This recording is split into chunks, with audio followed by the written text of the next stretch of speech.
नमस्ते दोस्तों। वेद शब्द कब आया और वेद कितने पुराने हैं, साइंस जर्नी के माध्यम से बताया गया है। और यहाँ कुछ प्रश्न है। वेद शब्द कितना पुराना है? वेद कितने पुराने हैं? क्या कभी वैदिक सभ्यता भी थी तो कब लागू हुई और कब थी? तीन मेन प्रश्न बने हुए हैं जिसका जवाब सटीक से दिया जाएगा। लोग तो कहते हैं कि हमारा वेद बहुत पुराना है, प्राचीन है, परंतु कहाँ जाए कि ये अपना आपका वेद कितना पुराना है। तो लोगों की बोलती बंद हो जाती है। वो नहीं बता पाते हैं कि जो वेद है कितना पुराना है। बस ऐसे बोल देते हैं कि हजारों लाखों साल पुराना है, परंतु जो फिक्स समय है, जो तय किया जो समय है, वो नहीं बता पाते हैं कि वेद कब लिखे गए हैं, कितना पुराना है। ठीक है, आगे बढ़ता हूँ। और कोई लोग तो कहते हैं कि तो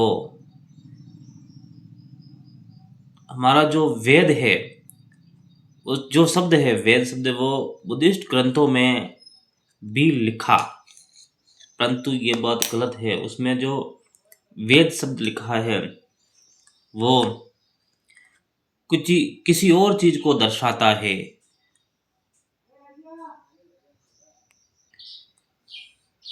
वेद जो शब्द है वो बुद्ध त्रिपिटक में भी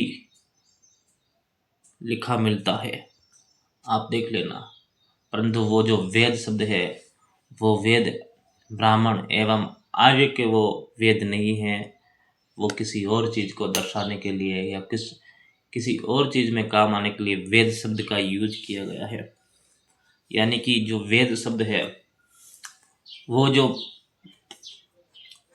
बुद्ध ग्रंथों से उठाया गया एक शब्द है, और वो शब्द जो है आर्य लोगों ने अपने ये हिंदी ग्रंथों में लिखा है, वेदों में इसको यूज किया गया है।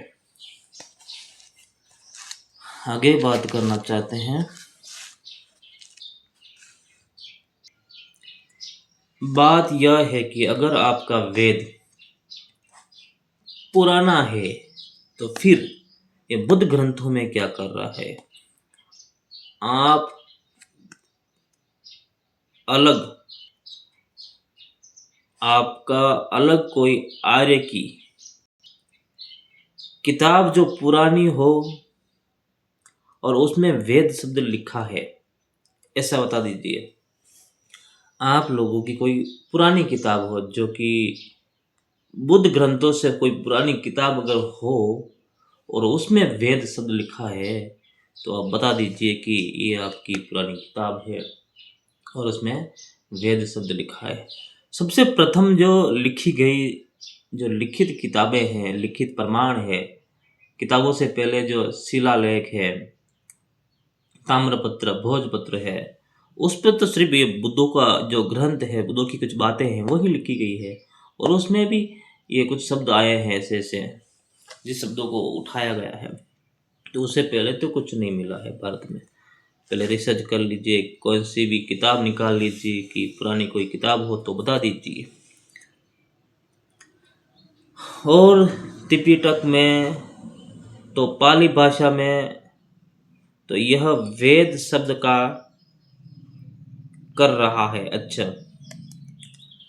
जो बुद्ध ग्रंथ लिखा गया है त्रिपिटक, जो पाली भाषा में लिखा गया, उसमें वेद जो शब्द है वो क्या कर रहा है? वेद तो पाली में लिखा गया है उसमें, तो ये आपका वेद उसमें क्या कर रहा है? आपका तो वैदिक जो वेद है वो हिंदी का है या फिर संस्कृत का है, तो फिर उसमें क्या कर रहा है? इसका अर्थात ये होता है, जो ये वेद उसमें लिखा गया है वो वेद आपका वेद नहीं है, वो तो सिर्फ बुद्धों का वेद है। उन्होंने लिखा गया कुछ शब्द है, तो इसीलिए उसके किताब में ये लिखा मिला है। आगे बढ़ते हैं। आपका वेद तो संस्कृत में वह पहली भाषा में वेद शब्द का यहाँ पर संस्कृत में होना चाहिए। और यहाँ तो पहले से ही पाली भाषा में वेद शब्द क्या कर रहा है बताइए। जो वेद लिखा मिला है वो तो पाली भाषा में लिखा हुआ है, तो आपका तो संस्कृत है, और संस्कृत और पाली भाषा का कहाँ मेल मिलाप होता है, बहुत दूर दूर दूर की बातें हो जाती है। वेद आपके पाली भाषा में मिल जाएगा, और पाली भाषा में वेद का अर्थ होता है अनुभवी व्यक्ति। सुना आप लोगों ने कि यहाँ पर पाली भाषा में वेद का अर्थ होता है अनुभवी, यानी कोई जानकार व्यक्ति होता है। यह ब्राह्मणों का वेद नहीं, और ये तो त्रिपिटक में तो अर्थात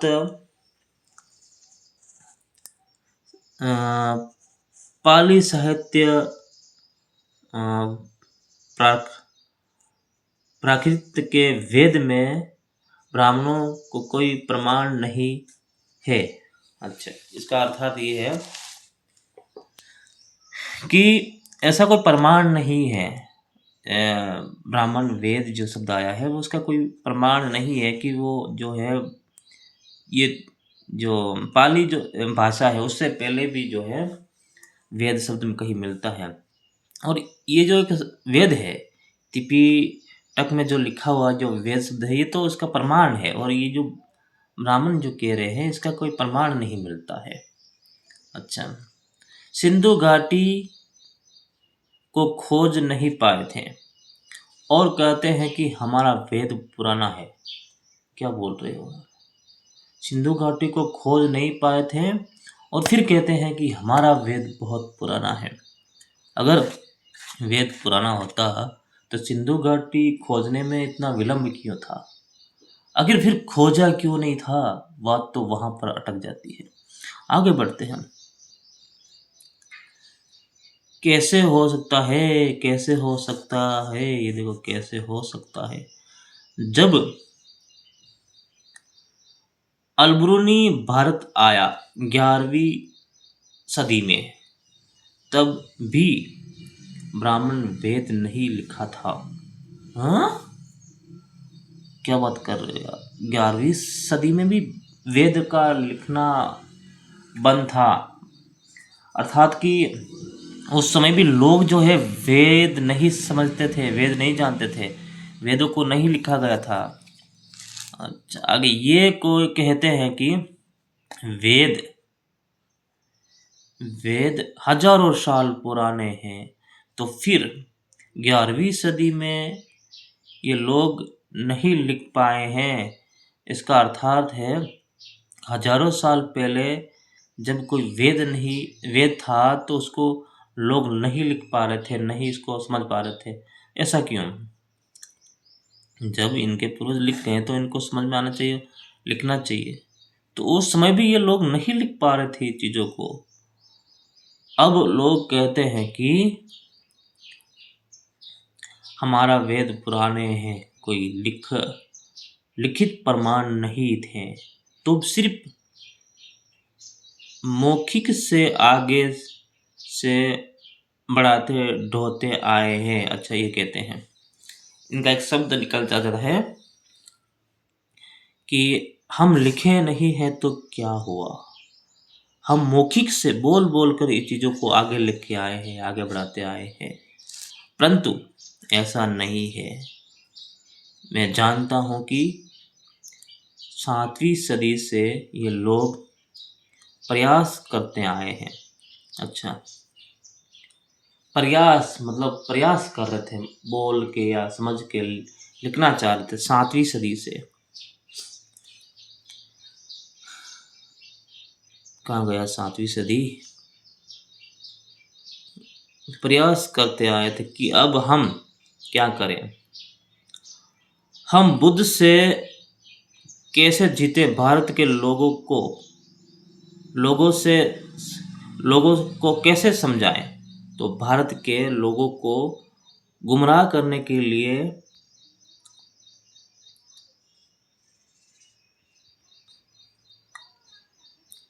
छुप छुपा के या लोगों के ना समझ में आए ऐसा षड्यंत्र रचकर काल्पनिक कहानियों को कहानियों का सहारा लिया था और फिर लिखा। मतलब काल्पनिक कहानी का सहारा लिया और फिर उसको लिखा गया था लोगों को गुमराह करने के लिए। सहारा लिया था, कुछ बुद्ध के जातक कथाओं में से बातें उठाई थी और कुछ बातें मनगढ़ंत कहानी बनाई थी और फिर लिखी गई काल्पनिक कहानियाँ जो वेद पुराण सारा सिस्टम बनाकर बाद में 11वीं-12वीं सदी में लोगों के सामने लाई गई। अच्छा, बहुत ज़्यादा कंफ्यूजन हो रहा है यहाँ पर यार, क्या करेंगे? जब लोगों को गुमराह करने के लिए कुछ षड्यंत्र रचे, इसी काल्पनिक कहानियों को ऐड कर दिया गया जो कभी हुआ ही नहीं था। उस कहानियों को लिख कर फिर किताबों में लिखकर लोगों के सामने कर दिया कि हम ऐसा पीछे ऐसा हुआ था, अतीत में ऐसा हुआ था, भगवान को नहीं मानोगे तो आप मर जाओगे, आप नरक में जाओगे। ऐसी ऐसी कहानियाँ लिख कर लोगों को बेवकूफ़ बनाया और फिर लोगों को अपनी जाल में फंसाया और फिर पूरे के पूरे लोगों को कब्जे में कर दिया। लोगों के सामने लाई गई और धीरे धीरे लोग विश्वास करते गए, उस कहानियों पर विश्वास करते गए लगे, क्योंकि भारत तब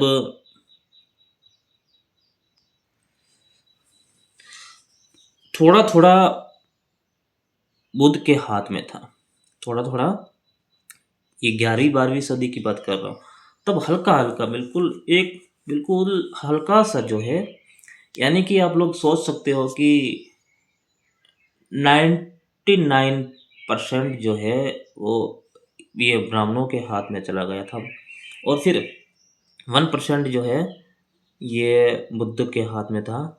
पर यहाँ पर जब ये कहानियाँ लिखी गई थी, काल्पनिक कहानी को जब गढ़ दिया गया था, तो उस समय बिल्कुल जो है भारत, ये 13वीं सदी तक जो है पूरा भारत जो है धीरे धीरे आर्यों के कब्जे में चला गया था, आ चुका था। उनके आम लोग जो है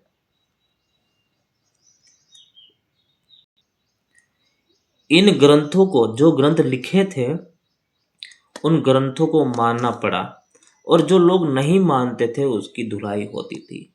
आप लोग देखे होंगे मनुस्मृति के, आप लोग सुने होंगे नाम। मनुस्मृति यहाँ पर लागू कर दिए गए थे और मनुस्मृति के अंदर कितने कितने अत्याचार लिखे हुए हैं।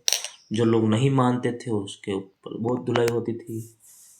वो शीशा पिघला कर डालना, सरिया डालना, लोगों को काटना, इस तरह की बहुत ऐसी बातें हैं जो मनुस्मृति के अंदर लिखी हुई है। तो ऐसे अत्याचार जो है यहाँ 13वीं सदी से शुरू हो गया था। जो लोग मान गए थे, जो ये अपना धर्म परिवर्तन कर चुके थे, उनका तो ठीक है, परंतु जो नहीं कर रहे थे उनके ऊपर ज़्यादा से ज़्यादा अत्याचार हुए थे।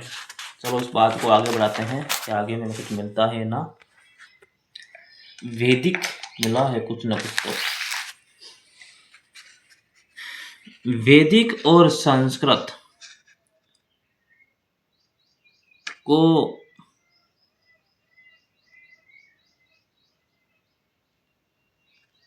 समझने के लिए हमें शब्द पर ध्यान देना पड़ेगा, जो जैसे वर्णमाला, और यह जो बारगड़ी आती है उसको समझना पड़ेगा। ये वैदिक और संस्कृत जो शब्द आ रहा है, ये हमें वर्णमाला, इसलिए हम बोल रहे हैं कि वर्णमाला के ध्यान में देना पड़ेगा कि ये जो शब्द है, ये शब्द कहाँ कहाँ से लिए गए हैं सारे के सारे, उस पर थोड़ा सा हम ध्यान देंगे। तो क्योंकि इसलिए पता चलेगा कि यह संस्कृत को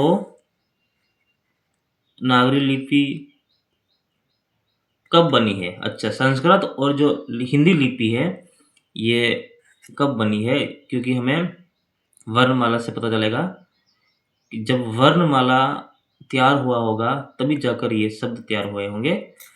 आगे देखते हैं। फिर इसी से पता चलेगा कि वेद और रामायण महाभारत उपनिषद कब लिखे गए हैं, यानी कब बने हैं। जब ये शब्द बने होंगे अ आ इ ई उ ए आई ओ औ अम अह क ख ग, ये जो शब्द है ना ये बने होंगे तभी तो जाकर ये महाभारत रामायण इनका निर्माण हुआ ये बने होंगे। तो थोड़ा कुछ इस चीज़ों के बारे में समझ लेते हैं, आखिर ये जो कब बने हैं। तो हमें कुछ बातों को समझना पड़ेगा। जैसे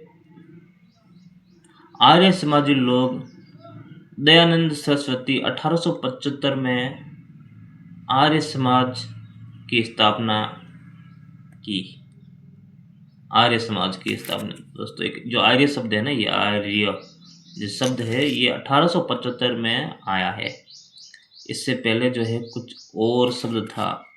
ठीक है, प्राचीन शब्द ये नहीं है, जो ब्राह्मणों के साथ जुड़ा हुआ शब्द जो है ये 1875 में ही जुड़ा हुआ है। तब इसको पता चला कि यह बुद्ध का इतिहास और अंग्रेजों ने खोजा है। बुद्ध का जो इतिहास है अंग्रेजों ने खोज लिया है। ये देखो, अच्छा, बुद्ध का जो इतिहास है वो अंग्रेजों द्वारा खोजा गया। बात हमें समझना चाहेंगे कि अंग्रेज कब आए थे भारत में और कब जो है बुद्धों का जो ये सब चीज़ें खोजी गई है। पहले पढ़ लेते हैं फिर समझेंगे। ठीक है, अंग्रेजों ने खोज लिया है तो डर गए थे कि बुद्ध मार्ग वापस ना आ जाए भारत में। तो बुद्धों को जो कुछ शब्द थे, बुद्ध के जो शब्द थे, कुछ जो लिखे हुए शब्द थे, उन शब्दों को चुरा के अपने साथ जोड़ दिए थे लोग। समझने लगे कि आर्य लोग ही सत्य हैं। अच्छा, समझिए आप लोग कि जो पहले तो क्या हुआ कि जब खोज हुआ था, अंग्रेजों द्वारा जब खोज हुआ था, कैसे खोजा बताऊं। जैसे जैसे सिंधु घाटी अंग्रेजों के द्वारा खोजी गई थी, वहाँ पर ईंटें निकली, वो ये रेलवे लाइन पटरी जब बिछा रहे थे तो वहाँ पर ईंटों का यूज हुआ, तो बहुत सारी मात्रा में ईंटें निकली। तो फिर वहाँ पर खुदाई हुई, खुदाई में ये स्तूप मिले, वहाँ पर पूरी की पूरी नगरी मिली थी। तो इसी माध्यम से वहाँ पर क्या हुआ था कि धीरे धीरे जो है बहुत सारे क्षेत्रों में खुदाई हुई और फिर वहाँ पर कुछ ऐसी नगरियाँ मिली थी जिससे साफ साफ पता चला था कि यहाँ पर कुछ विकसित प्रजाति भी थी। उसके बाद धीरे धीरे ये बहुत कुछ मिला, भारत में बहुत छानबीन हुई, बहुत खोज हुई थी और खोजों के बाद जो है यहाँ बुद्ध के अवशेष, मूर्तियाँ, स्तूप, सम्राट अशोक के टाइम पर जो सब ये क्या कहते हैं मिला था, चक्र, पिलर्स, ये निर्माण करवाए थे बहुत जगह पर स्तूपों का या भवनों का, तो ये सारा मिले थे। तो ये खोज अंग्रेज कर रहे थे। तो इस खोज से उन लोग क्या हुआ कि थोड़ा डर पैदा कर, क्यों नहीं वापस ये लोग जो है बुद्ध को वापस आगे ले आया, या बुद्ध राज वापस आ जाए। इसीलिए क्या करे कि जो मिले हुए जो शिल्प लेखा जो शब्द थे, उसको शब्द को चुराया गया, वहाँ से उठाया गया और उठाकर अपने साथ जोड़ दिया और अपने हिंदी में ले लिया उसको, और लेके फिर क्या किए कि अपने साथ लेके फिर अपने ही ग्रंथों के साथ मैच कर दिए, लिख लिए, और फिर लोगों को बता दिया कि भाई ये तो हमारे ही शब्द हैं। ठीक है, अब ये आगे देखते हैं हम कि अपने हम कहाँ चुराए थे, अपने साथ जोड़ दिए थे, लोग समझने लगे कि आर्य लोग ही सत्य हैं, और इसकी बातें पता चलती रही है कि कुछ अदृश्य शक्ति हो सकती है। अब यहाँ पर क्या हुआ ना कि उन लोगों ने जब ये कहानियाँ लिखी गई थी, तो अदृश्य शक्ति को साथ जोड़ दिया कि इसके पीछे जो अदृश्य शक्ति हम लोगों को दिखती नहीं है, पर हम उसको महसूस कर सकते हैं। उन चीज़ों को लेकर हम बोल सकते हैं, हम लिख नहीं पाते हैं, वो अदृश्य शक्ति है। तो लोगों को जो है अदृश्य शक्ति की ओर बढ़ा दिया, और लोगों को फंसा दिया उसकी ओर कि अदृश्य शक्ति हो सकती है। ठीक है नहीं, पर ऐसा होता नहीं है। ये कुछ न कुछ ये षड्यंत्र रचने के लिए कुछ ऐसा हुआ होगा, किए होंगे। आगे जब 11वीं सदी तक ब्राह्मण संस्कृत लिख नहीं पा रहे थे, तो फिर ये वेद व्यास कैसे संस्कृत लिखे थे, वाल्मीकि कैसे लिखा था। हजारों साल पहले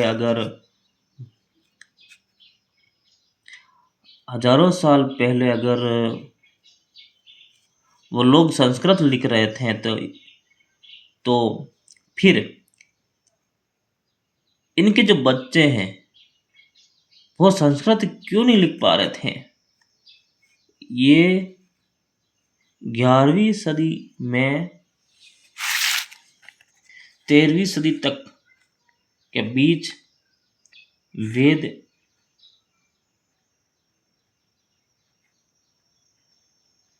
लिखा गया है, उसका सबूत है। 11वीं सदी से लेकर 13वीं सदी के बीच वेद लिखे गए हैं, इसका पूरा सबूत है।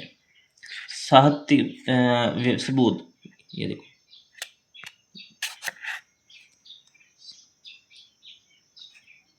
साहित्य में माधवाचार्य था, जो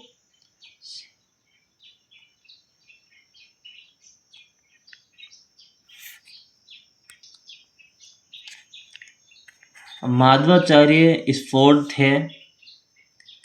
ये लोग पहली बार भाष्य करते थे।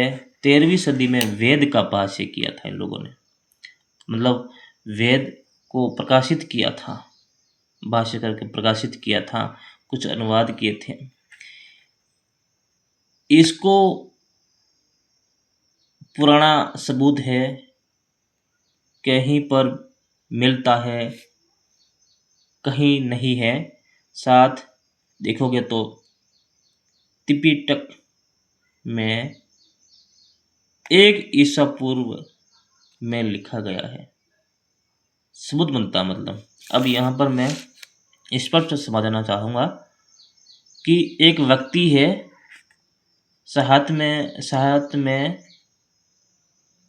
एक व्यक्ति लिखता है, माधवाचार्य जो स्पॉट है, जो कि पहली बार जो है 13वीं सदी में वेद का भाष्य करता है। और इससे अगर पुराना आपको कोई मिलता है, लिखित प्रमाण मिलता है, तो वो सिर्फ जो है ये त्रिपिटक है, जो कि 1 ईसा पूर्व में लिखा गया है। इसका पूरा का पूरा सबूत है। ये भोजपुत्र पत्र पर, ताम्र पत्र पर लिखा मिलता है, आप लोगों को देख लीजिए। इससे अगर कोई वैदिक सभ्यता वाला अगर कोई मिल जाता है तो सामने धर सकते हो, साइंस जर्नी से आप लोग बात कर सकते हो, और वहाँ आपके प्रमाण, आपका सबूत वहाँ पर दिखाना, तो वहाँ पर बातचीत हो जाएगी। अब दोस्तों कुछ शब्द चुराए थे। श्र, छ, त्र और ज्ञ।